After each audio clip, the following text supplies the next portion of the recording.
اب آگے جن کو مرزا صاحب نے کہا امام الدعوہ محمد بن عبدالوہاب رحمۃ اللہ علیہ، ان کے بارے میں انہوں نے بڑا مسخرے پن سے آنکھیں نکال کے کہا کہ آپ میں سے کتنے لوگوں کو پتہ تھا کہ محمد بن عبدالوہاب کے 6 بیٹوں میں سے 3 کے نام حسین، حسن اور علی ہیں، اور بتانا کیا چاہتے تھے کہ اہل حدیث کا عقیدہ ان سے نہیں ملتا اور اہل حدیث نام نہیں رکھتے، اس پر ہم نے بتا دیا۔ کہتے ہیں کہ انہوں نے اپنے بچوں کا نام ابوبکر و عمر و عثمان نہیں بلکہ حسن، حسین اور علی رکھا ہے، یہ کافی نہیں ہے ان کے ہمارے ہم مسلک ہونے کے لیے۔ کہتے ہیں کہ وہ ہمارے ہم مسلک تھے۔ تو ہم کہتے ہیں مرزا صاحب کہ آپ کو خود نہیں پتہ، آپ لوگوں کو پوچھ رہے ہیں کہ آپ کو پتہ نہیں کہ ان کے بیٹوں کے نام کیا تھے، تو ہم کہتے ہیں مرزا صاحب آپ کو نہیں پتہ کہ محمد بن عبدالوہاب رحمۃ اللہ علیہ کا عقیدہ کیا تھا؟ اب پتہ چلے گا کہ بڑے اور اصلی حسینیوں کا عقیدہ بھی آپ چھوڑ چکے ہیں۔ آپ کو بڑے اور اصلی حسینیوں کا عقیدہ پسند نہیں، آپ کو رافضیوں کا عقیدہ پسند ہے۔ اب وہ کہتے ہیں کہ یہ جو وہابی ہے نا اہل حدیث، یہ محمد بن عبدالوہاب کا عقیدہ نہیں اپناتے، کہتے ہیں محمد بن عبدالوہاب کا عقیدہ اور ہے اور اہل حدیثوں کا عقیدہ اور ہے، اور اس بارے میں وہ ایک شعر بھی پڑھ کر لوگوں کو محظوظ کر رہے ہیں کہ اے وہابی اور نے او وہابی اور سی۔ اور خود محمد بن عبدالوہاب صاحب کے اپنے بیٹے کا نام حسین، حسن اور علی، تو سر او وہابی اور تھے، اے وہابی اور۔ ہم بتاتے ہیں مرزا صاحب یہ آپ کی جہالت ہے، یہ بددیانتی ہے، یا تو آپ جاہل ہیں، ہم تو حسن ظن یہی کرتے ہیں کہ آپ جاہل ہوں گے، آپ کو پتہ ہی نہیں ہوگا محمد بن عبدالوہاب رحمۃ اللہ علیہ کا عقیدہ کیا ہے، یا پھر اگر آپ کہیں کہ آپ عالم ہیں جسے آپ کا دعویٰ ہے تو پھر آپ بددیانت خود اپنی زبانی ٹھہرتے ہیں۔ یہ آپ کی بددیانتی۔ پھر ہم کہیں کہ جنہیں آپ بڑے اور اصلی حسینی کہتے ہیں، الحمدللہ اہل حدیث کا بالکل وہی عقیدہ ہے جو ان کا عقیدہ تھا، لیکن آپ جھوٹے حسینی ہو۔ اگر آج ان کا عقیدہ آپ کے سامنے پیش کیا جاتا ہے تو آپ کہتے ہیں یہ ناسبیوں کا عقیدہ ہے۔ آپ دیکھیں ابھی حسینی تھے نا، بڑے حسینی تھے امام محمد بن عبدالوہاب رحمۃ اللہ علیہ، چند لمحوں بعد ان لونڈوں کی نظر میں وہ ناسبی بننے والے ہیں۔ کیسے؟ آئیں جی، مختصر سیرت الرسول کے نام سے ایک اپنی کتاب بھی ہے محمد بن عبدالوہاب رحمۃ اللہ علیہ کی، یعنی بیٹے نے بھی ایک مختصر سیرت الرسول لکھی ہے اور والد نے محمد بن عبدالوہاب رحمۃ اللہ علیہ شیخ الاسلام امام الدعوہ، انہوں نے بھی مختصر سیرت الرسول کے نام سے کتاب لکھی، وہ بھی پبلشڈ ہے، وہ بھی طبع ہو چکی ہے، لوگوں کے سامنے موجود ہے، ہم اس کے سکین آپ کے سامنے انشاءاللہ یوٹیوب پر جب ویڈیو اپلوڈ ہوگی تو نقل کریں گے۔ اب وہ فرماتے ہیں 40 ہجری کے جو واقعات ہیں ان میں سے وفیہا کاتب معاویۃ الی علی اما اذا شئت فلک العراق ولی الشام ونکف السیف عن هذه الامہ ولا نحرق دماء المسلمین ففعلا وتراضیا رضی اللہ عنہما علی ذلک۔ کہتے ہیں کہ سیدنا علی رضی اللہ عنہ کو سیدنا معاویہ رضی اللہ عنہ نے خط لکھا کہ اگر آپ چاہیں صلح کی یہ صورت تو عراق آپ کے پاس ہے، وہ آپ کے پاس رہے، شام میرے پاس ہے، میرے پاس رہ جائے، اور ہم تلوار کو روک لیں، یہ خون خرابہ جو مسلمانوں میں ہو رہا ہے ختم ہو جائے۔ ففعلا، تو علی رضی اللہ عنہ نے ایسا کر لیا، وتراضیا رضی اللہ عنہما علی ذلک، اور دونوں سیدنا معاویہ اور سیدنا علی رضی اللہ عنہما نے اس بات پہ رضامندی کا اظہار کیا، گویا کہ ان کی صلح ہو گئی۔ اب یہ بات کون کہہ رہا ہے؟ یہ محمد بن عبدالوہاب رحمۃ اللہ علیہ کہہ رہے ہیں، ٹھیک ہے؟ آپ بتائیں کہ کس کا عقیدہ ان کے مطابق ہے اور کس کا ان کے خلاف ہے۔ اچھا، اب یہ واقعہ تو ہمارے نزدیک تو ثابت نہیں ہے، لیکن اس کا جو نتیجہ ہے وہ بتا رہے ہیں کہ دونوں ایک دوسرے کے دشمن نہیں تھے۔ ہم کہتے ہیں بالکل ٹھیک ہے، یہ نتیجہ بالکل ٹھیک ہے اس واقعے کا کہ دونوں ایک دوسرے کے دشمن نہیں تھے، ان کی جو آپس میں مخالفت تھی ایک اجتہادی مسئلے کی بنا پر تھی، دونوں ایک دوسرے کا ادب و احترام کرتے تھے، لیکن ان کے موقف کو آپس میں غلط سمجھتے تھے، جس وجہ سے معاملہ آگے چلا گیا۔ اور ظاہر ہے جب معاملہ لشکروں تک پہنچتا ہے تو پھر وہاں کون کسی کو کنٹرول کر سکتا ہے، معاملہ خراب ہو جاتا ہے، فتنہ پرور بھی لوگ ہوتے ہیں، لڑائی جھگڑا بھی ہو جاتا ہے۔ تو بہرحال ان دونوں بزرگوں کا، دونوں صحابہ اور دونوں نبی پاک صلی اللہ علیہ وسلم کے پیاروں کا آپس میں ایسا کوئی ارادہ نہیں تھا کہ وہ خون خرابہ کریں۔ جو نتیجہ منطقی ہے اس واقعے کا وہ بالکل صحیح ہے، اور وہ ہم الحمدللہ پہلے بیان کرتے رہتے ہیں۔ آگے وہ کیا لکھتے ہیں؟ اچھا، اب یہ جو میں پڑھنے لگا ہوں نا، اس کے بعد آپ پوچھیں یہ مرزا صاحب کو کہ لب کھولے نا، زبان کھولے، کیوں گونگے بنے ہوئے ہیں؟ کیوں بتاتے نہیں لوگوں کو کہ یہ ناسبیت ہے، یہ ناسبیت ہے جو ہم بیان کرنے والے ہیں۔ امام محمد بن عبدالوہاب رحمۃ اللہ علیہ جو مرزا صاحب کے بقول بڑے حسینی ہیں، بڑے حسینیوں کا عقیدہ کیا ہوتا ہے؟ وہ فرماتے وَأَنَّ مَا فَعَلَ الْحَسَنُ بْنُ عَلِيٍّ رضی اللہ عنہما أَحَبُّ إِلَى اللَّهِ مِمَّا فَعَلَ أَبُوهُ عَلِيٌّ۔ کہتے ہیں کہ دو طرز عمل ہیں، ایک سیدنا علی رضی اللہ عنہ نے اپنایا، تلوار اٹھائی، دوسرا سیدنا حسن رضی اللہ عنہ نے اپنایا، تلوار کو رکھا اور صلح کی۔ تو کہتے ہیں کہ اللہ رب العزت کے ہاں سیدنا حسن رضی اللہ عنہ کا طرز عمل زیادہ پسندیدہ ہے، یعنی صلح ہو جانا مسلمانوں میں یہ زیادہ پسندیدہ ہے۔ سیدنا علی رضی اللہ عنہ نے تلوار اٹھائی، اس سے زیادہ اچھا ان کے بیٹے حسن رضی اللہ عنہ نے کیا۔ کیوں؟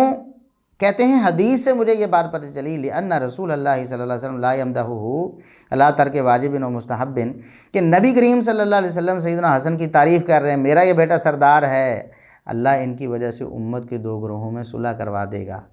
کہتے ہیں نبی پاک صلی اللہ علیہ وسلم کسی واجب کے ترک پر مدح تعریف نہیں کر سکتے۔ اگر سیدنا علی رضی اللہ عنہ کا قتال کرنا واجب تھا اور وہ وجوب پر عمل کر رہے تھے، تو پھر یہ وجوب سیدنا حسن رضی اللہ عنہ پر بھی آتا تھا، ان کے لیے بھی واجب تھا۔ اگر انہوں نے چھوڑ دیا اور نبی پاک صلی اللہ علیہ وسلم نے تعریف کی، تو اس کا مطلب یہ ہے کہ یہ کام زیادہ اچھا تھا، صلح والا، امت میں صلح والا کام زیادہ اچھا تھا۔ کہتے ہیں کہ حسن رضی اللہ عنہ کا عمل اللہ کے ہاں سیدنا علی رضی اللہ عنہ کے عمل سے زیادہ اچھا رہا۔ اور یہ بات اب دیکھیں، ہمیں ناسبی تو کہنا ہے انہوں نے، محمد بن عبد الوہاب رحمۃ اللہ علیہ کو پہلے ناسبی کہیں گے، پھر ہمیں کہیں گے، تب ہی کہیں گے نا۔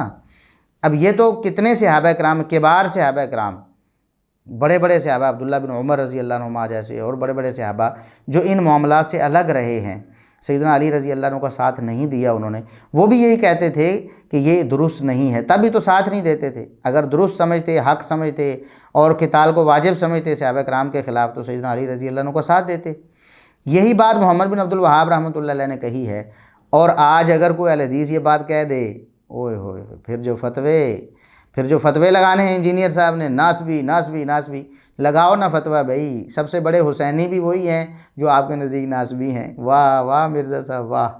اچھا، اس کے بعد وہ کیا کہتے ہیں، وَأَجْمَعَ أَهْلُ السُّنَّةِ عَلَى السُّكُوتِ عَمَّا شَجَرَ بَيْنَ الصَّحَابَةِ رضی اللہ عنہم۔ یہ عقیدہ مرزا صاحب محمد بن عبد الوہاب رحمۃ اللہ علیہ کا ہے۔ نہ تو وہ شیعہ تھے، نہ شیعہ نواز تھے، نہ رافضیت نواز تھے آپ کی طرح، وہ سچے سنی تھے، الحمدللہ سچے سنی تھے، کتاب و سنت کے مطابق سب صحابہ سے محبت رکھنے والے۔ وہ کہتے ہیں کہ اہل سنت کا اس بات پر اجماع ہے۔ مرزا صاحب آپ اہل سنت نہیں ہیں محمد بن عبد الوہاب رحمۃ اللہ علیہ کے نزدیک بھی، اس لیے ہم کہتے ہیں آپ سنی نہیں ہیں، آپ کا دعویٰ جھوٹا ہے، آپ رافضی بنے ہوئے ہیں۔ اہل سنت کا اس بات پر اجماع ہے کہ صحابہ کے مابین جو اختلافات ہوئے اس پر خاموش رہنا ہے، کسی کو غلط نہیں کہنا، سب بھی درست ہیں۔ ولا یقال فیہم الا الحسنی، ان کے بارے میں جب بھی کہنا ہے ہمیشہ اچھی بات کہنی ہے۔ اب دیکھیں، جو آپ کہتے ہیں کہ دین کا بیڑا غرق کر دیا، یہ بدعت جاری کر دی، نعوذ باللہ، یہ اچھی بات ہے، یہ اہل سنت کے اجماع سے نکال رہی ہے آپ کو، آپ اہل سنت نہیں ہیں۔ بڑے حسینیوں کے نزدیک بھی، بڑے حسینیوں کو ماننے والے ہم ہیں الحمدللہ۔ کہتے ہیں فمن تکلم فی معاویہ او غیرہ من الصحابہ فقد خرج عن الاجماع۔ انجینئر صاحب آج تو بہت بری نہیں ہوگی آپ کے ساتھ۔ اچھا، شیخ الاسلام امام محمد بن عبد الوہاب رحمۃ اللہ علیہ فرماتے ہیں، جو بڑے حسینی ہیں آپ کے نزدیک، وہ فرماتے ہیں جو سیدنا معاویہ رضی اللہ عنہ یا دیگر کسی بھی صحابی کے بارے میں زبان سے کوئی ایسی بات کرتا ہے، اجماع سے خارج ہو جاتا ہے، اجماع کا منکر ہو جاتا ہے۔ مرزا صاحب آپ اجماع کے منکر ہیں بڑے حسینیوں کے نزدیک بھی۔ اور پھر وہ سیدنا حسن رضی اللہ عنہ کی صلح کے حوالے سے فرماتے ہیں کہ یہ جو سال تھا عام الجماع اس کا نام رکھا گیا، کیونکہ لاجتماع المسلمین فیہ علی امام واحد بعد الفرقہ، اختلاف کے بعد سارے مسلمان ایک امام اور خلیفہ پر جمع ہو گئے، وہو عام 41 فی ربیع الاول، یہ ربیع الاول 41 ہجری کا معاملہ ہے۔ فاجتمعوا علی معاویہ رضی اللہ عنہ ودعی من یومئذ امیر المومنین۔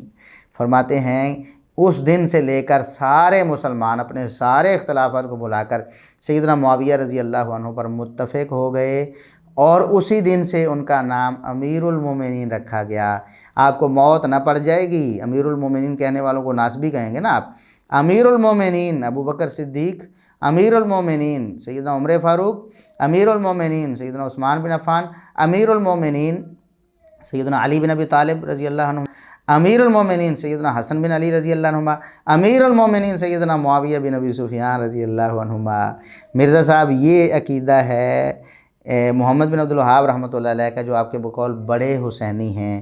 اور پھر آگے آخری بات میں ذرا نقل کر دوں، آپ کے لیے بڑی گراں گزرنے والی ہے، لیکن کیا کریں، یہ حالانکہ ہم کیا موقف رکھتے ہیں اس بارے میں، ہم نے اپنی بات واضح کی ہوئی ہے، لیکن شیخ الاسلام امام محمد بن عبد الوہاب رحمۃ اللہ علیہ، جن کو آپ بڑے حسینی کہتے ہیں، وہ بڑے حسینی کیا کہتے ہیں؟ آج اگر اہل حدیث وہ بات کرتے ہو کہتے ہیں ناسبی ہیں، ناسبی ہیں، یہ یزیدی ہیں، یزید کا جھوٹا دفاع کرنے والے ہیں۔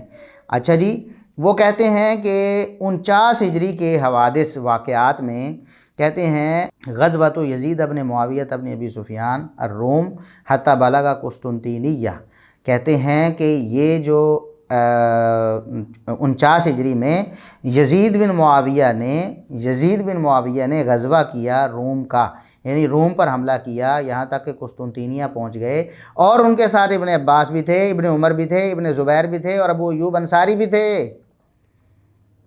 جی مرزا صاحب، وہ تو غزوہ قسطنطینیہ والی جو حدیث ہے اس کو فٹ کر رہے ہیں یزید بن معاویہ پر۔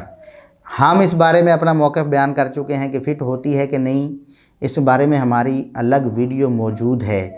لیکن مرزا صاحب آپ کے لیے پریشانی کی بات یہ ہے کہ بڑے حسینیوں کا عقیدہ کیا ہے؟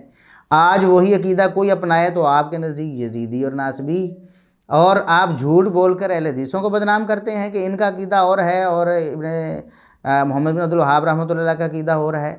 آپ بتاؤ نا کس کا عقیدہ ہو رہا ہے، کس کا عقیدہ ہو رہا ہے، آپ لوگوں کو بتاؤ۔ ہم اسی بات پر اکتفا کرتے ہیں۔